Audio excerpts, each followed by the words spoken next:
Good morning. Unique education channel पर आपका बहुत बहुत स्वागत है। मैंने आपको एसएससी जीडी के लिए और यूपीएसआई और एमटीएस के लिए इतिहास के कुछ चैप्टर बताए थे कि आपको इन चैप्टरों में पढ़ना है और एक दूसरा वीडियो डाल के उसमें मैं ये भी बताया था कि किस चैप्टर के किस राजा को बेहतर तरीके से पढ़ना है। पूरा इतिहास मैंने आपको बताया था कि इतिहास में कहाँ कहाँ से पढ़ना है, आप पढ़े होंगे। तो अगर आपने अच्छे से पढ़ा होगा तो मैं एक 10 क्वेश्चनों का छोटा सा टेस्ट डाल रहा हूँ और आपसे आशा करता हूँ कि आप सब सही कर जाओगे। अगर आप सच में तैयारी में लगे होंगे तो सबके सब सही होने चाहिए। ईमानदारी से टेस्ट लगाइए और बताइए कि आपका कितना सही हो रहा है। चलिए शुरू करते हैं। कुछ दिनों पहले हमने आपको बताया था कि आपको इतिहास में क्या पढ़ना है, भूगोल में क्या पढ़ना है, संविधान में क्या पढ़ना है। तो आपने अगर वैसे टारगेट बना के पढ़ाई की होगी तो आज की जो 10 क्वेश्चन है 10 सही होने चाहिए। ईमानदारी से टेस्ट लगाइएगा, गूगल का उपयोग मत करिएगा, किताब का उपयोग मत करिएगा। केवल आपको ईमानदारी से टेस्ट लगा के आपको कमेंट बॉक्स में बताना है कि ये जो आपको 10 क्वेश्चन का टेस्ट कराया जा रहा है कितना सही हो रहा है। कोशिश करिएगा 70 से 80 सही हो। ईमानदारी से बार बार करें, ईमानदारी से टेस्ट लगाइएगा। चलिए शुरू करते हैं। पहला क्वेश्चन देखते हैं। हड़प्पा सभ्यता की खोज किस वर्ष हुई थी? 21, 1921, 1920, 1922, 1911। चलिए आपको आंसर बताते हैं। ये जो हड़प्पा नामक स्थल है ये रावी नदी के तट पर है। सिंपल सी बात है, ये तो आप जानते होंगे। उसके बाद इसकी जो खुदाई हुई थी, मतलब खोज, मतलब जिस वर्ष खुदाई हुई उसी वर्ष इसकी खोज हुई थी 1921 में। कराया किसने था? थे दयाराम साहनी। दयाराम साहनी का नाम सुने होंगे, और माधव स्वरूप वत्स, दोनों ने मिलकर 1921 में हड़प्पा नामक स्थान पर खुदाई कराई, जो कि रावी नदी के तट पर है और यह स्थान पाकिस्तान में है। इसको आप जानते रहिएगा। पूरी कहानी इसके पीछे ये थी कि उस समय अंग्रेज यहाँ पर 1921 में तो अंग्रेज ही थे और पाकिस्तान से लेकर भारत तक पूरा कब्जा करके बैठे थे और वे ट्रेन की पटरियाँ फैला रहे थे। हड़प्पा नामक स्थान से वो ईंटें ला रहे थे, बड़ी मात्रा में ईंटें आ रही थी। तो उस समय इन लोगों को लगा कि ये जो ढेर सारी ईंटें वहाँ से ला रहे हैं ट्रेन की पटरियाँ फैलाने के लिए, हो सकता है वहाँ कोई घर रहा हो, कुछ रहा हो। तो खुदाई करवाई तो पता चला कि वहाँ तो बहुत सारे घर हैं, मतलब एक पूरी सभ्यता वहाँ निवास कर चुकी है। तो उसके सबसे पहले खोज वहाँ पर इसके बारे में खोजबीन शुरू हुई थी, इसलिए इसे हड़प्पा सभ्यता के नाम से जाना गया। 1921 की बात है, जानते रहेगा। दो लोग थे, दयाराम साहनी और माधव स्वरूप वत्स। रावी नदी के तट पर है, ये पाकिस्तान में है। 1921 की बात है। ऑप्शन पहला सही था। अगला क्वेश्चन देखते हैं। क्वेश्चन ध्यान से देखिएगा, गलत नहीं होना चाहिए। किसे लाइट ऑफ एशिया कहा जाता है? महावीर स्वामी, चैतन्य महाप्रभु, गौतम बुद्ध, कृष्ण। चलिए आपको ऐसे बताते हैं। यहाँ पर ऑप्शन सी सही है। गौतम बुद्ध को लाइट ऑफ एशिया कहा जाता है। एशिया, लाइट ऑफ मतलब कि पूरे एशिया का प्रकाश किसे कहा जाता है? गौतम बुद्ध, क्योंकि पूरा एशिया गौतम बुद्ध के नाम से प्रकाशित है। मतलब कि प्रकाश, मतलब ज्ञान का प्रकाश इनके अंदर बहुत ज़्यादा था, इसलिए प्रकाश नहीं निकलता था इनकी बॉडी से। इनकी बॉडी में, मतलब इनके शरीर में ज्ञान बहुत ज़्यादा था, मतलब इनके दिमाग में ज्ञान ज़्यादा था। इन्हीं के नाम पे पूरा एशिया विख्यात हो गया, इसलिए इन्हें लाइट ऑफ एशिया कहा जाता है। और ये बौद्ध धर्म के प्रवर्तक माने जाते हैं। कुछ चीज़ें मैं बताता हूँ। इनका जन्म कपिलवस्तु के लुम्बिनी में हुआ था और ये साक्यगढ़ के थे, ये तो जानते हो। 563 में इनका जन्म वैशाख पूर्णिमा के दिन हुआ था, ये भी आप जानते हो। इनके पिता का नाम शुद्धोधन था, जो कि साक्यगढ़ के मुखिया थे, और माता महामाया थी, जो कि कोली वंश की राजकुमारी थी। और बुद्ध के जन्म के 7वें दिन ही इनके माता का देहांत हो गया था, ये भी आप जानते हो। इनका पालन पोषण इनकी मौसी थी प्रजापति गौतमी ने किया था, ये भी आप जानते हो। और बाद में शुद्धोधन ने, मतलब इनके पिता ने, गौतमी से ही विवाह कर लिया था। ये तो तमाम चीज़ें आप जानते हो। और इनकी 16 वर्ष की अवस्था में इनका विवाह हुआ था यशोधरा से। यशोधरा के अन्य नाम भी हैं, जैसे विम्बा, गोपा, भदकच्छना, ये इनका अन्य नाम है। और इनका एक पुत्र था राहुल। तो नगर भ्रमण के दौरान इन्होंने 4 चीज़ें देखी थी, आप जानते हो। वृद्ध व्यक्ति, रोगी, शव और खुशहाल सन्यासी। इसी देखकर इनका दिमाग बदला और ये घर छोड़कर क्या बन गए? सन्यासी हो गए। और 6 वर्ष की कठिन तपस्या के बाद 35 वर्ष की अवस्था में इन्हें वैशाख पूर्णिमा के दिन, आप जानते होंगे, वैशाख पूर्णिमा की रात को पीपल वृक्ष के नीचे इन्हें ज्ञान की प्राप्ति हुई। तब जाकर ये बुद्ध कहलाए। एक नाम और इनका मिलता है, तथागत। हालांकि बुद्ध की थोड़ी सी मैंने आपको डिटेल बता दी है, ये सब चीज़ें आपको खुद को पढ़ के जानना था। ऑप्शन सी सही है। चलते हैं नेक्स्ट क्वेश्चन पर। अगला क्वेश्चन देखते हैं। क्वेश्चन बहुत अच्छा है। क्वेश्चन है, खानवा का युद्ध कब लड़ा गया था? 1526, 1527, 1528, 1529। चलिए आंसर बताते हैं आपको। यहाँ पर ऑप्शन बी सही है। 1527 में खानवा का युद्ध लड़ा गया था। 1527 में खानवा का युद्ध लड़ा गया था। किसके किसके बीच? बाबर थे मुगल वंश के, और राणा सांगा थे। राणा सांगा को तो आप जानते होंगे। राणा सांगा और बाबर के बीच में हुआ था, जिसे खानवा का युद्ध कहा गया 1527 में, जिसमें राणा सांगा की हार हो जाती है और बाबर की विजय हो जाती है। जस्ट पीछे जाएंगे। 1526 में क्या हुआ था? पानीपत का प्रथम युद्ध हुआ था। किसके बीच? बाबर और इब्राहिम लोदी के बीच, जिसमें लोदी मारा जाता है और बाबर जीत जाता है और दिल्ली पर एक नए वंश की स्थापना, मुगल वंश की स्थापना करता है पानीपत के प्रथम युद्ध के बाद। पानीपत का द्वितीय युद्ध कब हुआ था? 1556 में हुआ था। पानीपत का तृतीय युद्ध कब हुआ था? 1761 में हुआ था। फिर से मैं बताता हूँ, तीनों युद्ध याद रखिएगा, क्योंकि एक बार इंटरव्यू में भी मुझसे यही क्वेश्चन पूछा गया था। पहला युद्ध, दूसरा युद्ध, तीसरा युद्ध। पानीपत का प्रथम युद्ध 1526 में, पानीपत का द्वितीय युद्ध 1556 में। ध्यान दीजिएगा, पहले युद्ध में बाबर था, दूसरे युद्ध में अकबर था, और पानीपत का तृतीय युद्ध 1761 में हुआ था, अहमद शाह अब्दाली और मराठों के बीच में।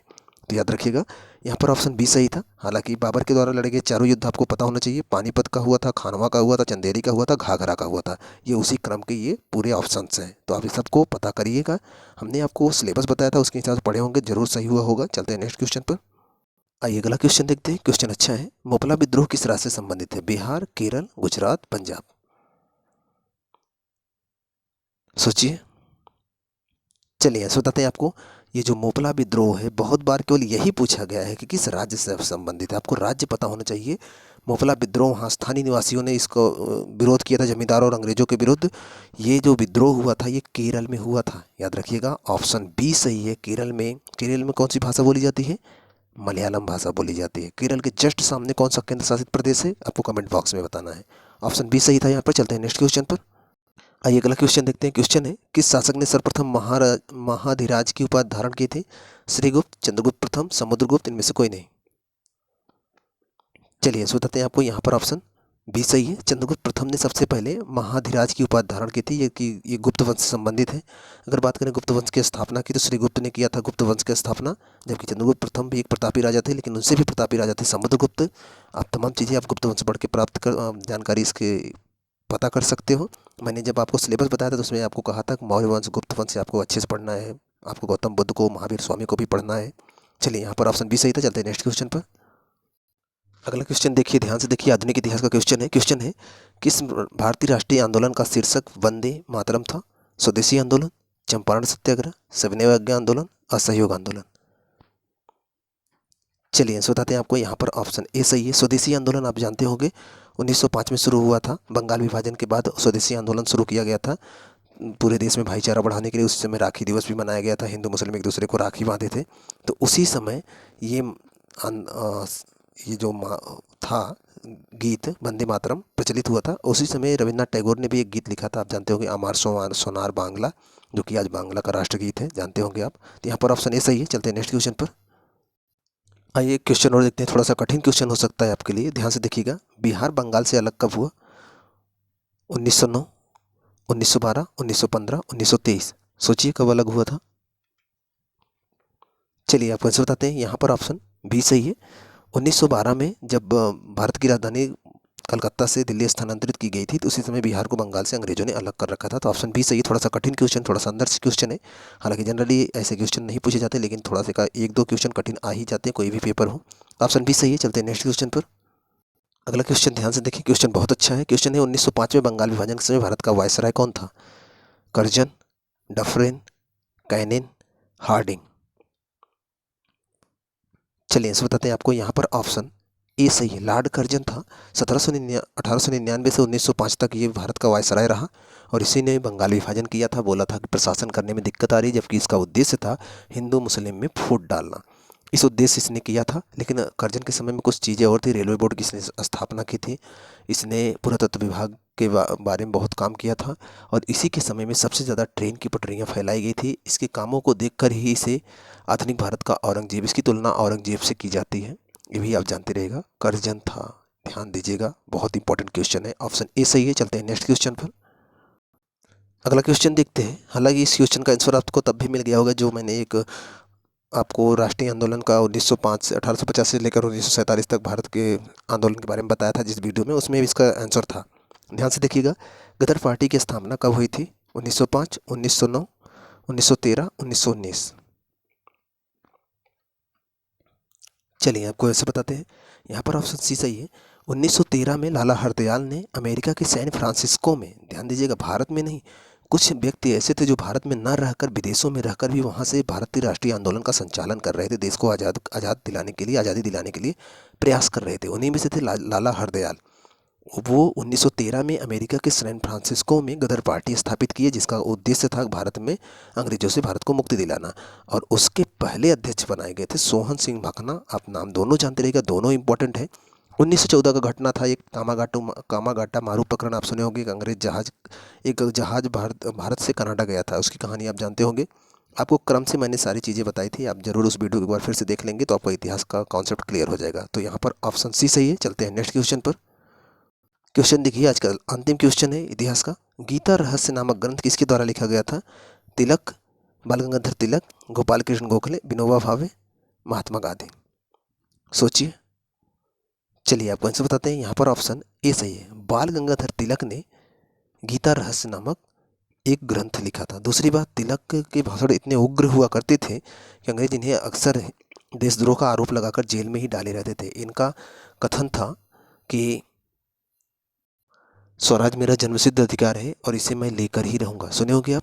गोपाल कृष्ण गोखले की बात करें तो गांधी जी के राजनीतिक गुरु थे। 1915 में इनकी मृत्यु हो जाती है और इन्होंने भी उदार नीति अपनाते हुए देश का आज़ाद कराने के लिए बहुत काम किया था। विनोबा भावे की बात करें तो ये भूदान आंदोलन भारत में चलवाए थे, जिसके तहत इन्होंने जमींदारों से बोला था कि गरीबों में अपनी भूमि का कुछ हिस्सा दान कर दें ताकि उनके पास भी ज़मीन हो जाए। महात्मा गांधी को तो आप जानते हो, 1869 में इनका जन्म हुआ था और गुजरात में हुआ था, आप जानते होंगे। और इनकी मृत्यु नाथूराम गोडसे के द्वारा गोली मारने से हो गई थी। तमाम फैक्ट आप वैसे भी जानते होंगे। यहाँ पर 10 क्वेश्चन कंप्लीट होते हैं। आपका कितना सही हुआ कमेंट बॉक्स में ज़रूर बताइएगा। आशा करते हैं कि आप ईमानदारी से आंसर टिक किए होंगे और आप आंसर भी ईमानदारी से बताएंगे। कितना सही हुआ ज़रूर बताइएगा। अगर कम सही हो रहा है तो फिर से एक बार सिलेबस चेक करिए। मैंने जिन जिन चैप्टरों को पढ़ने को कहा है, इतिहास में, भूगोल में, संविधान में, उन चैप्टरों को फिर से पढ़िए और अपने को मजबूत करिए। जब तक आप मजबूत नहीं करेंगे, बेहतर प्रदर्शन पेपर में नहीं कर पाएंगे। वही हाँ, ऐसा ना हो कल को, अभी टाइम है, अभी से मेहनत करिए, अपने को सुधारिए। कल को ऐसा ना हो कि आके घर पे निराश होकर बैठना पड़े। उससे अच्छा है कि अभी टाइम है, मेहनत कर लें और अपने आप को तैयार कर लें। तो चैनल पर अगर आप पहली बार आए हैं तो आप चैनल के अंदर जाकर उन सब सारे वीडियो को देख लीजिए, जिससे आपको तैयारी करने में थोड़ा सा हेल्प मिल सके। और अगर आप चैनल पर पुराने हैं तो चैनल को ज़रूर अन्य बच्चों के पास शेयर करिएगा। मिलते हैं आपसे नेक्स्ट वीडियो में, तब तक आप पढ़ते रहें।